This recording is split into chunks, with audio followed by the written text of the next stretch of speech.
memang dikenal awalnya adalah lembaga yang concern terhadap tanggap darurat dan kebencanaan seperti itu. Dan termasuk situasi yang saat ini sedang melanda dunia, bukan hanya Indonesia aja kan? Karena wabah yang sangat luar biasa sampai penggunaan masker kain. Ada istilah menarik sih, Mbak. Kawan-kawan ini katanya terdiri dari dua suku kata, kadang-kadang rela, kadang-kadang ngelawan ya. Bapak sih. Ya udah, biar sama-sama muda manggil apa aja ya. Boleh, siap. Bencana tsunami saat itu memang menjadi bencana yang cukup besar ya skalanya. Jadi memang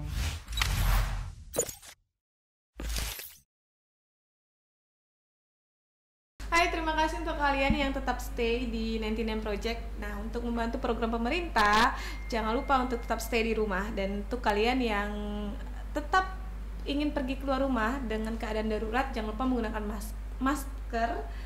Jangan lupa menggunakan masker dan juga selalu menggunakan hand sanitizer. Karena kebersihan itu adalah sebagian dari iman. Benar ya, Pak ya? betul sekali, Masya Allah. Oke, untuk malam hari ini, untuk sesi kali ini kita kedatangan tamu dari ACT. Nah, apa itu ACT? Nanti kita akan bahas. Pak, boleh dipakai hand sanitizernya? Iya, siap. Boleh. Iya. Boleh banget, karena ini harus steril. Langsung aja di itu. Langsung digini. Iya. Agak kedekat. Iya. Oke. Ya. Jangan lupa ya selalu menggunakan dan memakai hand sanitizer. Tapi alangkah lebih baik kalau selalu cuci tangan. Ya. Jadi kumannya tuh benar-benar hilang. Betul. Ya, Pak, menggunakan sabun. Oke, Pak. Assalamualaikum. Waalaikumsalam warahmatullahi wabarakatuh. Saya bingung nih manggil Bapak atau manggil Abang ya. Boleh manggil Bapak, boleh Abang, boleh, mana aja insyaallah. Yang biasa dipanggil apa? Bapak sih. Ya udah, biar sama-sama muda manggil Abang aja ya. Boleh, siap. Boleh perkenalkan namanya siapa, Bang? Iya, oke. Masih tanggung ya, Mbak ya. Oke, nama saya Iman Fahruji, biasa dipanggil Iman. Posisi saat ini sebagai Head of Marketing and Communication di ACT Kalbar. Berkarir di sini udah 1 tahun kurang lebih. Seusia lembaga kita di Kalimantan Barat, insyaallah. Oke, ya. Dan kan ngobrol tentang ACT juga ya. Betul. Pasti banyak nih yang nggak tahu apa itu si ACT. Oke. ACT, jadi ACT ini aksi cepat tanggap, Mbak. Jadi aksi cepat tanggap, kami ini adalah lembaga sosial kemanusiaan yang bergerak di dunia filantropi Islam. Insya Allah kita berbasis 3 fondasi dasar, yaitu ada kemanusiaan, kerelawanan, dan kedermawanan. Nah, kiprah kita sendiri memang lebih banyak di Indonesia, terutama di bahkan di global juga. Kita lebih banyak itu dikenal dengan lembaga tanggap bencana. Tadi tanggap bencana, darurat bencana, kemudian pasca bencananya juga kita tata kelolanya juga kita handling seperti itu. Lebih populernya memang seperti itu. Jadi kalau secara usia memang sebenarnya kalau di Indonesia ya, kiprah kita sudah kurang lebih sampai dengan hari ini, usia kita udah kurang lebih 15 tahun. Oh, udah lama juga ya? Iya, cukup lama juga. Jadi memang dikenal awalnya adalah lembaga yang concern terhadap tanggap darurat dan kebencanaan seperti itu. Berarti ini pokoknya ada apa-apa tetap ACT yang selalu terdepan ya? Insya Allah, Bismillah. Okay. Untuk ini ya, apa yang mendirinya tuh siapa sih? Yang punya ide? Yang pendirinya ya. Oke. Yang termasuk menjadi founder, sebenarnya ada beberapa founder sih, Mbak, untuk ACT ini. Jadi kalau founder itu pertama ada namanya Pak Ahyudin. Nah, beliau ini inisiasi awalnya ACT berdiri itu dari bencana tsunami Aceh. Kalau mungkin teman-teman mungkin tahu di luar sana yang sempat ngikutin dulu 2004 ya kalau nggak salah. Nah, 2004 itu kejadian tsunami Aceh. Kemudian 2005 April kami founder kami mendirikan lembaga ini.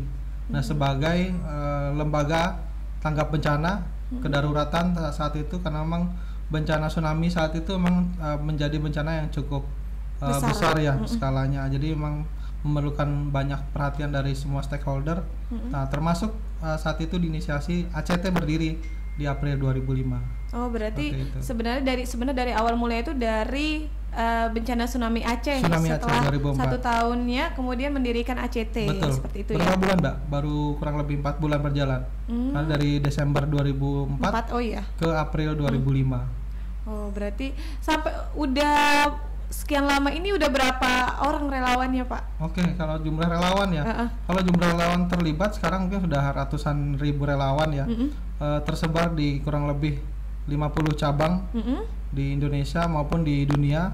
Kalau di Indonesia kita sudah kurang lebih 34 cabang. Insya Allah di setiap kota, kabupaten, bahkan kita juga sudah mendirikan cabang-cabang ACT seperti itu, aksi cepat tanggap. Nah di Kalimantan Barat sendiri kita baru kurang lebih 1 tahun berdiri.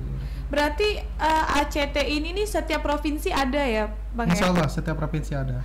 Dan relawannya juga sudah cukup banyak, udah ratusan ribu ya? Iya, tersebar di semua kota kabupaten. Bahkan kadang-kadang ya kita sendiri di ACT itu relawan sudah ada, bahkan kantor cabang bisa aja belum ada, tapi relawan itu sudah ada. Sudah. Itu. Oh kok bisa ya? Karena emang relawan ini kan dari semua pihak bisa terlibat, Mbak. Dari semua aspek kebencanaan, misalnya kita bicara tentang kebencanaan, di mana terjadi kebencanaan, biasanya ada relawan yang ikut terlibat. Nah setiap daerah itu biasanya mensupport atau mengirimkan jumlah-jumlah relawannya. Nah berbasis kerelawanan inilah kami mengembangkan jejaring ini, makanya itu bisa kami dirikan cabang-cabang, terutama di ibu kota provinsi ya. Itu menjadi prioritas kami untuk menjadi titik awal pendirian kantor cabang seperti itu, agar memudahkan relawan-relawan yang di daerah maupun yang di ibu kota provinsi sendiri untuk bisa menjalankan aksi-aksi kemanusiaannya. Oke. Berarti kan relawannya banyak. Betul. Gimana sih supaya kita bisa ikut jadi relawan? Ada kriteria khusus nggak? Oke, sebelum saya bicara khusus, ada istilah menarik sih, Mbak. Kalau relawan ini katanya terdiri dari 2 suku kata, kadang-kadang rela, kadang-kadang ngelawan. Ya. Tapi overall memang kalau untuk relawan sebenarnya kita nggak ada standar khusus sih untuk syarat untuk jadi relawan. Yang penting ada kesiapan lahir, batin, sehat jasmani, rohani. Insya Allah siapapun bisa. Bahkan relawan cilik pun kita bisa koordinir. Asal ada. Cuma di Kalimantan Barat belum ada. Yang ada di mana? Di kota-kota besar insya Allah kayak di Medan, di Jakarta, di Bandung, di Yogyakarta terutama itu juga menjadi pusat basis-basis, karena kami ini bergerak dari sekolah, dari korporasi, lembaga, instansi, dan cukup banyak segmen yang bisa kami sasar seperti itu, Mbak. Berarti kalau misal ada bencana di kota misalnya kayak kemarin di Aceh, berarti relawan-relawan yang di Pontianak juga ketika di sana dibutuhkan kita pergi. Siap turun. Seperti itu. Untuk dananya gitu dari mana? Itu dari ACT pusat, kadang-kadang dikoordinir juga dari teman-teman di daerah. Karena memang jejaring kerelawanan ini kan kami berikan kebebasan juga untuk melakukan semacam penggalangan donasi kemanusiaan seperti itu. Nah, dari donasi kemanusiaan kita juga mengajak donatur yang pengen support, biasanya seperti itu, Mbak, model teknisnya. Yang pengen support untuk pemberangkatan relawan, kita mengajak donatur. Nah, ada donatur-donatur yang pengen terlibat dan pengen karena nggak bisa berangkat nih, jadi akhirnya donatur juga menitipkan ke relawan aja nih, ya udah relawan yang kita berangkatkan untuk ke lokasi bencana. Sampai saat ini ada donatur tetap? Insya Allah kalau di ACT Kalbar kurang lebih saat ini sudah cukup banyak, ratusan donatur yang ada terdaftar di kita selama kurang lebih masa 1 tahun berjalan. Insya Allah kedepannya kita pengen punya target donatur yang lebih banyak dan sosialisasi kegiatan kita lebih masif lagi seperti itu. Amin. Oke. Silahkan diminum minuman ini. Wah, makasih banyak nih, Mbak. Ini minuman Go Clean ya. Go Clean. Ini nih minuman Minuman organik. Iya, minuman organik ya. Jadi boleh diminum untuk siap. kesehatan juga. Itu rasa nanas. Rasa nanas ya. Kalau yang saya ini kedondong.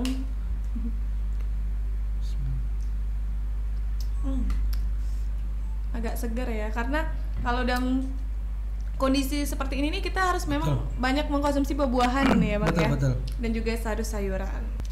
Nah, Bang, tadi kan juga ACT juga bergerak pastinya di bidang ini ya, bencana dan termasuk situasi yang saat ini sedang melanda dunia, bukan hanya Indonesia aja kan, karena wabah yang sangat luar biasa sampai untuk sekolah aja diliburkan udah paling lama ya. Nanti akan masuk lagi kemungkinan 2 Mei kalau 2 Mei udah reda, kalau masih itu bisa diperpanjang lagi. Itu bagaimana untuk aksi dari ACT sendiri? Oke, baik, untuk aksi cepat tanggap sendiri dalam hal ini ACT Kalbar, Kalimantan Barat, kami yang sudah kami lakukan selama ini adalah beberapa aksi Mbak. Jadi sudah cukup banyak aksi. Di antaranya yang pertama, kami sebelum wabah ini cukup santer dan cukup masif untuk pergerakan progres pasien-pasien PDP dan ODP-nya.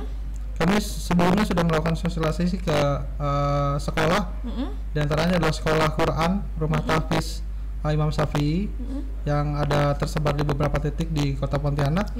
Kemudian melakukan sosialisasi juga ke korporasi. Kemudian kebetulan waktu itu ada sebuah perusahaan yang mengundang kami untuk melakukan sosialisasi. Sebelum memang social distancing cukup digalakannya dari pemerintah ya.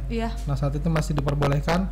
Kita mencoba mengambil inisiasi untuk menyebarkan informasi ini seluas mungkin. Kemudian aksi kedua setelah sosialisasi tentang COVID-19, kita juga melakukan aksi sterilisasi, disinfektan, penyemprotan disinfektan kepada publik area, rumah ibadah, panti asuhan dan sekolah. Nah, itu salah satu dua kegiatan yang cukup masif, dan sampai dengan hari ini alhamdulillah tadi sudah kita tentukan titik terakhir untuk penyemprotan disinfektan. Jadi total kurang lebih 2 minggu berjalan dengan rata-rata titik penyemprotan 2 titik per hari. Jadi kurang lebih ada sekitar 30 titik yang sudah kami semprot untuk disinfektan sendiri Mbak. Seperti itu. Udah banyak juga ya. Berarti ibaratnya ACT ini udah selangkah lebih maju sebelum pemerintah memberikan ini ya. Solusi seperti ini harus physical distancing gitu ya. Betul. Untuk penyemprotan kan ada penyemprotan juga. Apakah juga menyediakan untuk bantuan baju tenaga medis seperti APD? Untuk bantuan tenaga medis sendiri yang sudah kami lakukan saat ini baru masker sih Mbak ya.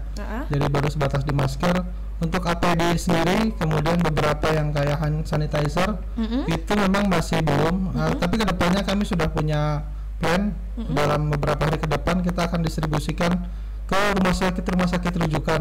Walaupun memang kita tahu ya, dari pemerintah sebenarnya sudah sangat support dan sangat mendukung sekali. Di beberapa titik terutama di Kalimantan Barat kita ketahui masih sangat diperlukan untuk pengadaan alat pelindung diri atau APD sendiri. Nah, kami ACT mengambil langkah bekerja sama dengan beberapa komunitas juga Mbak. Jadi sudah melakukan plan. Kemudian ada beberapa titik yang kami prioritaskan adalah rumah sakit rujukan yang akan menjadi titik penyaluran APD dan masker beserta perangkat-perangkat lainnya seperti itu. Kalau masker kan sekarang ini ya. Udah langka dan mahal sekali. Itu tuh gimana nih menurut Abang sendiri? Dari kami sendiri alhamdulillah para donatur yang sudah terlibat dalam aksi kemanusiaan melalui ACT Kalbar yang sudah menyalurkan donasinya, sekali lagi kami juga melalui media ini menyampaikan banyak terima kasih kepada para donatur yang sudah support, dan alhamdulillah support berupa donasi untuk peduli COVID-19 ini langsung kami bikin pengadaan untuk kebutuhan masker.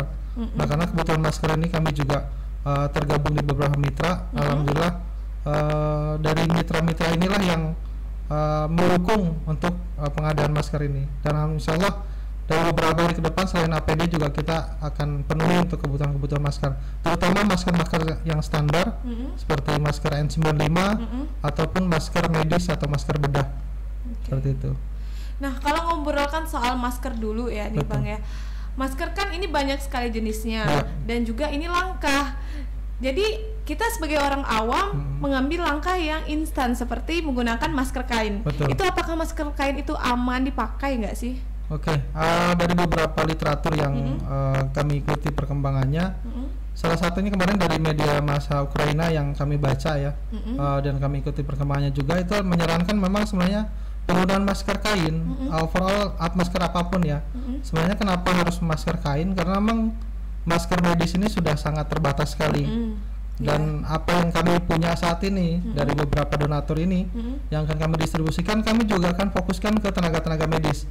Nah, masker kain sangat diperlukan saat ini karena antisipasi untuk semua warga atau masyarakat yang tidak bisa melakukan pemenuhan kebutuhan masker medis. Nah, itu dianjurkan sekali untuk menggunakan masker kain. Seperti itu, karena berdasarkan penelitian di Ukraina juga tingkat keberhasilannya adalah 73% bisa menurunkan penyebaran virus COVID-19 ini. Yang penting adalah perhatian dan konsistensi dari pemakaian masker ini, Mbak. Nah, itu yang paling penting untuk bisa diedukasi kepada seluruh masyarakat, semua aspek siapapun ya, baik tua, muda maupun kecil. Ketika keluar rumah, yang sangat perlu kita edukasi saat ini adalah penggunaan masker itu wajib. Jadi tidak ada lagi penggunaan masker ketika sakit, dibatasi hanya sakit saja. Bahkan yang sehat sendiri pun harusnya wajib menggunakan masker. Nah, itu yang sebenarnya kita saat ini perlu edukasi lebih banyak lagi, karena kita lihat, kita sadar ya, kita nggak pengen kayak negara-negara di Eropa, kayak contoh kayak di Italia, kayak di Amerika yang sudah melakukan, kita tahu negara-negara itu sudah sangat cukup concern terhadap kesehatan ya. Tapi dalam kasus ini mereka pun masih keteteran dan bahkan sangat cukup banyak menderita kerugian seperti itu, baik dari korban maupun dampak-dampak sosial ekonomi dan lain sebagainya. Nah, kita di Kalbar pengen mengajak untuk penggunaan masker kain sangat-sangat dianjurkan, tetapi tetap harus menggunakan atau tetap memperhatikan kaidah-kaidah yang dianjurkan dari rekan-rekan medis seperti itu. Oh, berarti masker kain, walaupun itu masker kain, tetap habis pakai langsung cuci, nggak usah seminggu baru cuci ya. Takutnya kan mereka kalau mikir, ya udah masker kain, udah pasti aman, nggak, pasti harus sekitar ya sedia habis keluar rumah langsung direndam ya. Habis itu kebutuhannya harusnya satu orang itu standarnya paling tidak punya 10 masker, Mbak. Jadi 10 masker ini kita distribusikan untuk 5 hari. Jadi satu hari misalnya asumsikan saja 2 kali ganti, 1 kali ganti, berarti kebutuhannya satu hari 2 masker kain. Nah, jika dikali-kali 5, masker itu harus digunakan terus menerus. Jadi setelah dipakai langsung dicuci, besoknya masker baru lagi. Artinya kebutuhan masker kain ini sebenarnya sangat potensial ya. Saya pikir seperti itu. Dan kemudian abang sendiri juga ACT akan memberikan ada planning untuk memberikan baju APD untuk tenaga medis. Saya dengar nih ya, benar nggak sih baju tenaga APD ini punya berlapis-lapis. Betul. Kalau berlapis-lapis kan dikhususkan untuk ke rumah sakit. Kalau untuk ke puskesmas itu gimana? Kalau untuk puskesmas sendiri karena sifatnya itu cuma sebagai tempat transit ya. Artinya kita sadar bahwa saat ini memang wabah ini sudah cukup banyak menyebar di beberapa titik daerah, bahkan di level kecamatan, kelurahan ya. Jadi sebagai salah satu tempat transitnya adalah di puskesmas sebagai sarana instansi pemerintah ya, yang di level paling rendah. Kita sadar memang kebutuhan APD sendiri sebenarnya bisa kita distribusikan ke titik tersebut dengan memperhatikan level daruratnya. Jika memang di satu daerah itu kita rasa memang sangat urgensi diperlukan sekali, kan ada web ya di COVID-19 ini untuk Kota Pontianak yang pernah saya lihat data sebarannya bahkan di beberapa kecamatan itu yang cukup tinggi. Harusnya itu akan menjadi concern pemerintah daerah, dan kami di sini ACT Kalimantan Barat sangat mendukung sekali aksi-aksi kemanusiaan baik dari lembaga lain pun maupun dari pemerintah sendiri. Jadi kami di sini ya juga menginginkan APD di sini tidak hanya sebatas pada kebutuhan untuk rumah sakit rujukan saja yang standar yang sudah ditunjuk pemerintah, tetapi juga bisa menjadi kebutuhan di teman-teman medis di level puskesmas seperti itu. Dan juga sekarang yang memberikan baju donasi APD sendiri bukan hanya komunitas sih, Bang ya. Pasti ada dari pribadi-pribadi mereka masing-masing ya. Dari pengusaha-pengusaha yang pengen membantu ya, mendonasikan. Oke, dan abang sendiri pernah nggak sih bertemu dengan PDP atau ODP? Kalau sejauh ini sih belum pernah. Belum pernah, jangan sampai lagi. Ketika kita punya safety, makanya sangat penting sekali yang saya bilang tadi di awal, sangat penting sekali untuk bisa lebih aware terhadap diri pribadi, kemudian lingkungan terdekat. Itu sangat penting sekali. Dan kenapa selalu pemerintah menekankan, dan di luar sana kita lihat ya santer sekali untuk physical distancing ataupun social distancing sangat harus dipedulikan dari masing-masing, harus punya kesadaran. Nah, itu sangat kuat harusnya ditanamkan, dan pemerintah juga harusnya punya regulasi yang sangat kami saat ini tidak menyoroti ya untuk pemerintah, tetapi apa yang sudah dilakukan selama ini kami rasa itu sudah cukup baik, tetapi perlu penegasan dan perlu konsistensi dari masing-masing warga seperti itu. Jadi ada baiknya memang harusnya setiap warga ini lebih aware terhadap diri pribadi dan lingkungan terdekatnya.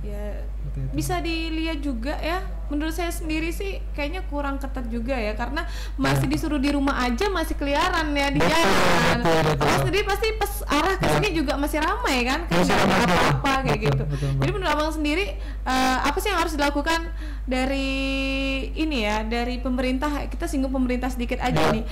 Dengan kondisi seperti ini yang bisa dikatakan cukup darurat, tetapi masyarakat masih menganggapnya ini sebagai masalah enteng, masih bisa mereka kumpul-kumpul di warung kopi dengan walaupun warung kopinya ditutup. Itu seperti gimana tuh menurut abang? Oke, apa yang sudah disampaikan pemerintah saat ini, terlepas apapun kondisi saat ini, kita menurut saya tetap perlu mendukung pemerintah dengan apapun kondisi saat ini. Tetapi satu catatan yang saya pengen sampaikan juga, mudah-mudahan ini bisa didengar dari seluruh aspek masyarakat ya, terutama kepada stakeholder yang ada di pemerintah Provinsi Kalimantan Barat juga, untuk bisa mungkin sedikit lebih apa yang sudah saat ini kita apresiasi sudah cukup baik, tetapi perlu menjadi penekanan lagi bahwa memang jika ini diterapkan harusnya ada regulasi dan ada regulasi dan aturan yang cukup tegas dari pemerintah.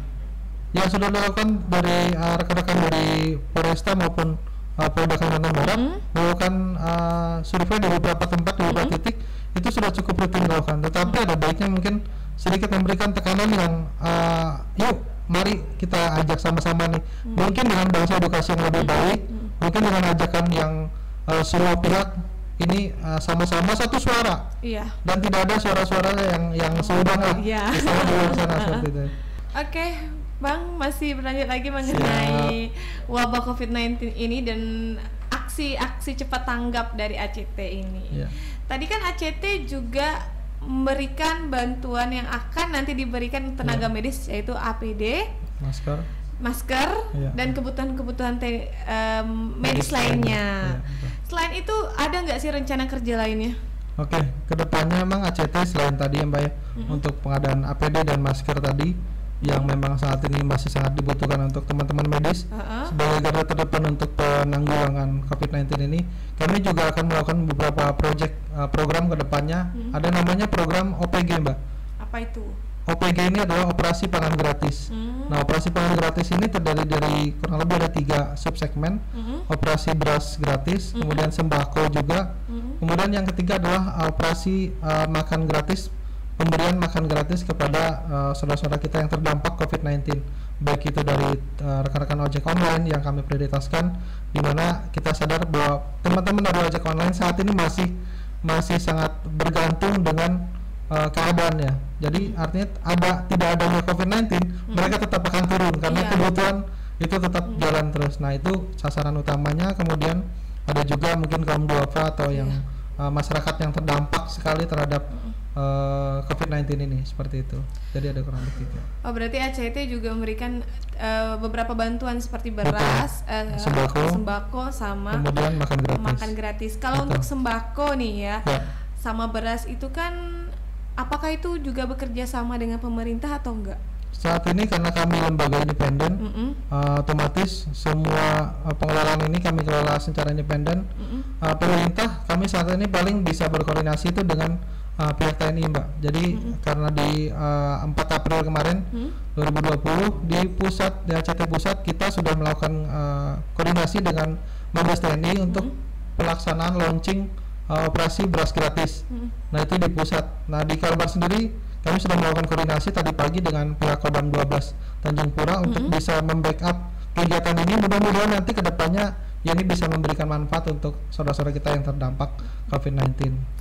Kirain saya juga afiliasi dengan pemerintah. Apresiasi sama pemerintah, soalnya pemerintah juga memberikan bantuan berupa sembako juga karena untuk mereka yang berdampak COVID-19 ini. Berarti enggak ya, beda sendiri. Tapi yang penting tujuan tetap sama. Sama-sama kebaikan. Nah, kemudian kalau untuk selain kan wabah seperti ini nih, banyak yang dirugikan. Sebenarnya ada nggak sih sesuatu yang pernah dialami oleh ACT dari wabah selama wabah ini yang benar-benar bikin menyentuh hati, kayak kejadian apa kayak gitu, gimana? Dari beberapa aksi yang sudah kami lakukan selama ini, salah satunya memang kita lihat ya, yang paling terdampak sekali salah satunya juga selain masyarakat ekonomi menengah ke bawah, itu juga saudara-saudara kita yang di rumah-rumah ibadah yang saat ini sangat dibatasi sekali. Nah, kami sendiri pun ketika melakukan sholat berjamaah dan sebagainya itu juga sangat berhati-hati ya. Bahkan kita lihat sadar selama ini apa yang mungkin sudah kita jalankan pola hidup bersih, dengan adanya COVID-19 ini hikmahnya memang itu kita menjadi lebih aware terhadap kebersihan. Iya, benar. Kita merasa mungkin selama ini sudah cukup bersih, tetapi ketika COVID-19, oh ternyata masih ada yang kurang nih. Ya hikmahnya di situ. Atau memang di satu sisi yang kita sangat sedih, ya bahwa aktivitas beribadah kita itu juga sangat terasa terganggu juga. Dengan ada himbauan pemerintah, kita tetap ikutin aturan pemerintah. Ya harapannya mudah-mudahan kita bisa memutus rantai penyebaran COVID-19 seefektif mungkin, secepat mungkin, dan mudah-mudahan kedepannya dalam beberapa minggu atau bahkan beberapa pekan ke depan kita sudah bisa mengakhiri wabah ini. Amin. Amin ya rabbal alamin. Amin. Ya benar ya, karena sesuatu hal yang diberikan oleh Tuhan itu pasti ada hikmahnya ya. Seperti kayak abang sendiri tadi singgung kalau sebenarnya kita nih sebelum dari wabah ini udah ngerasa bersih, ternyata kita kurang bersih. Betul. Kemudian yang jarang untuk kumpul keluarga, jadi kumpul keluarga semakin dekat sama keluarga ya. Banyak sekali hikmahnya. Kemudian untuk rumah ibadah juga kan dibatas-batasi tuh bang. Untuk semua khususnya masjid di tempat ibadah di Pontianak ini udah disemprot disinfektan semua belum sih? Iya, kami kemarin mencoba berkoordinasi selain masjid, kami juga berkoordinasi dengan teman-teman dari Persatuan Mahasiswa Kristen Indonesia, dari teman-teman Universitas Tanjung Pura. Memang baru satu sekolah Kristen Immanuel, satu itu yang kami lakukan penyemprotan disinfektan.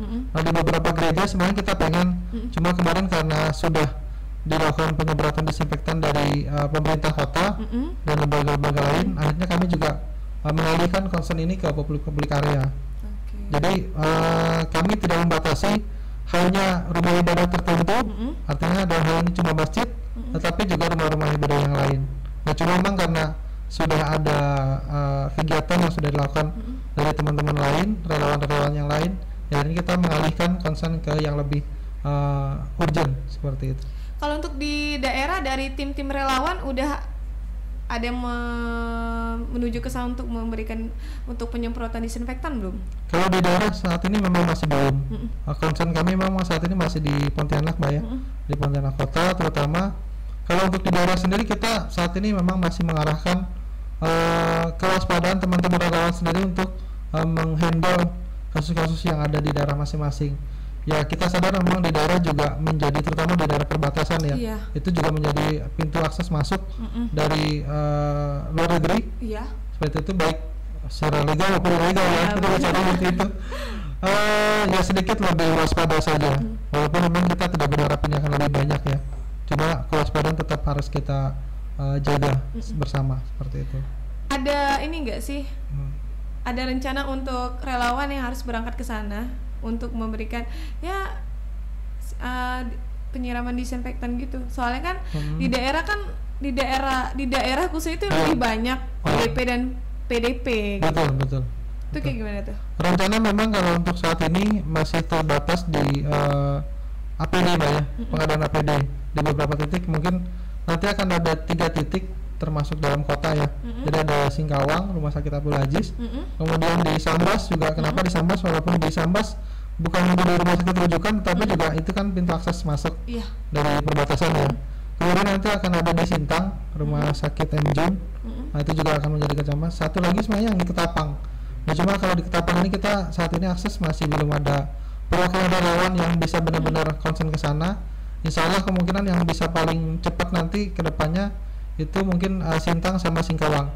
Harapannya selain APD itu tadi kalau kakak bilang disinfektan itu juga kita perhatikan. Mudah-mudahan nanti dari tim relawan kita juga bisa turun untuk segera bisa melakukan sterilisasi disinfektan.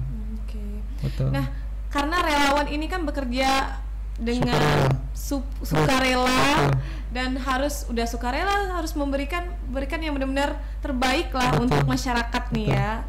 Karena dengan wabah ini ada nggak sih apa ya, kayak asupan khusus untuk dari relawan. untuk teman-teman relawan. Oke, itu sudah menjadi tugas dan tanggung jawab kami, Mbak ya. Jadi kalau untuk teman-teman relawan saat ini, walaupun memang kami juga belum melakukan screening secara full ya ke teman-teman relawan, tetapi ikhtiar yang kami lakukan untuk teman-teman relawan, alhamdulillah sampai dengan saat ini masih cukup fit untuk beraktivitas dalam masing-masing manusianya.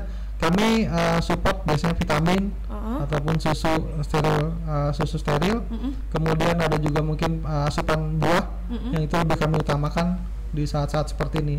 Kami tidak menganjurkan untuk banyak memakan yang bergoreng seperti berminyak, bahkan kami lebih banyak menganjurkan ke buah dan vitamin. Oke. Berarti kayak vitamin itu konsumsinya setiap hari. Setiap ada melakukan aksi. Tanpa putus ya? Tanpa putus. Karena memang cukup rutin, karena ini harus kita galakkan saat ini, Mbak. Karena kita nggak pernah tahu daya tahan tubuh kita ya. Iya benar. Nah itu kontrol imunitas kita. Ketika kita melakukan aktivitas cukup banyak, tubuh kelelahan, imunitas kita biasanya menurun. Iya. Nah untuk membackup itu kita perlu adanya asupan mineral, vitamin, air putih yang cukup dan istirahat yang cukup terutama. Iya, pasti. Nah itu yang paling penting. Oke, sangat menarik sekali untuk perbincangan malam ini ya. Saya banyak sekali manfaat dan juga wawasan yang kita nggak tahu kan. Betul. Kayak gitu. Nanti titik terakhir penyemprotan di mana tuh? Kalau titik terakhir penyemprotan kebetulan tadi sudah terakhir, Mbak, di besok insyaallah. Karena tadi sore ketunda, besok di masjid di sekitar di Podomoro ada masjid dari teman-teman dari LDI, Lembaga Dakwah Islam Indonesia. Ada satu masjid yang memang saat ini masih belum menjadi yang terdekat ya, yang belum kita jadwalkan tadi sore, akhirnya mundur ke besok karena cuaca. Yang warna hijau bukan sih masjid? Iya, betul. Yang itu. Betul. Bang, semuanya udah diulik ya dari tim ACT itu sendiri seperti apa untuk kemudian masalah wabah seperti ini, penanggapan ACT seperti apa, dan juga sampai untuk ke pemerintah juga udah disinggung ya. Betul. Jadi menurut Abang sendiri ya, ada nggak yang ingin disampaikan untuk teman-teman dari relawan ACT juga, atau untuk semua masyarakat di Pontianak khususnya yang lagi nonton ini untuk menanggapi dan mewaspadai virus wabah COVID-19 ini? Oke, satu yang terakhir Mbak ya, kami sebelumnya mengucapkan banyak terima kasih, hari ini sudah banyak diberikan sarana untuk bisa berkomunikasi di sini. Terima kasih. Media ini sekali lagi kami mengajak kepada para sahabat dermawan untuk di luar sana yang ingin terlibat atau ingin menyaksikan aksi-aksi kami, aksi kemanusiaan yang telah kami lakukan, bisa mengikuti akun Facebook kami di Aksi Cepat Tanggap Kalimantan Barat, atau melalui akun Instagram kami @ACTKalbar. Dan insyaallah cukup banyak informasi yang bisa didapat di situ. Serta kami juga tak lupa nih Mbak Firda untuk mengajak sahabat dermawan yang di luar sana yang menyaksikan video kita hari ini, itu juga yang ingin berdonasi boleh melalui link tautan kami, yaitu pontianak.indonesiadermawan.id. Nah link ini bisa nanti teman-teman bisa lihat di sini, bisa lihat di sini. Nanti bisa langsung klik link itu, pilih donasi berapapun, misalnya kami terima, dan nanti itu tanpa konfirmasi ke admin kami. Kalau yang mau melalui rekening juga boleh. Rekeningnya di mana? Oke, ada dua rekening Mbak, ada. Nggak apa-apa sebutin aja. Ya, ada BNI Syariah melalui nomor rekening 6605 kali 812. Kemudian untuk rekening satu lagi di Bank Mandiri Syariah itu di 53 kali 03 kali 5567. Itu atas nama Aksi Cepat Tanggap. Aksi Cepat Tanggap ya. Jadi Bank BNI Syariah dan juga Mandiri Syariah. Betul. Dan untuk teman-teman juga yang mau menjadi relawan seperti apa? Oke, untuk sahabat relawan sendiri, saat ini kita mudah-mudahan ini kami juga sekalian mengajak di sahabat relawan di luar sana yang pengen terlibat atau pengen menjadi relawan atau sukarelawan dalam aksi untuk penanggulangan COVID-19 ini di wilayah Kota Pontianak atau Kalimantan Barat. Syaratnya cukup mudah, tidak ada syarat khusus. Bahkan ketika siapapun bisa terlibat di sini. Jadi yang penting sehat dan rohani, tidak dalam kondisi yang sakit, karena itu perlu sekali. Kita harus kontrol imunitas kita. Kemudian bisa meluangkan waktunya untuk melakukan aktivitas. Insya Allah kantor kita di Podomoro Mbak, di Jalan Putri Jendremidi nomor 29. Insya Allah kita menerima informasi dari manapun. Siapa aja teman-teman yang mungkin nanti akan terlibat boleh kunjungi kantor kami. Kami saat ini juga membuka posko untuk bantuan apapun ya, termasuk kebutuhan logistik. Tetapi tidak untuk posko medis. Oh iya, beda lagi ya. Oke, jadi pokoknya untuk teman-teman semua yang mau menjadi relawan silakan aja langsung datang ke kantornya di Jalan Putri Chandramidi atau Podomoro ya. Nomor 29. Dekat apa tuh Bang? Dekat di seberang Masjid Al-Mujahid. Seberang masjid langsung aja ya. Dan untuk teman-teman yang mau berdonasi silakan aja langsung klik di web yang tadi udah disebutkan, nanti di sini ya kita typing langsung aja tanpa perlu konfirmasi admin. Ada dua bank yaitu BNI Syariah dan juga Mandiri Syariah. Oke Bang, terima kasih sudah mampir di studio kita yang sederhana ini dan memberikan semua informasi yang sangat bermanfaat. Semoga tim-tim ACT dan juga Abang sendiri tetap selalu sehat ya, dan semangat terus untuk memberikan yang terbaik untuk masyarakat. Amin. Ya. Insyaallah. Terima kasih. Ya. Hati-hati di jalan. Assalamualaikum. Waalaikumsalam warahmatullahi wabarakatuh.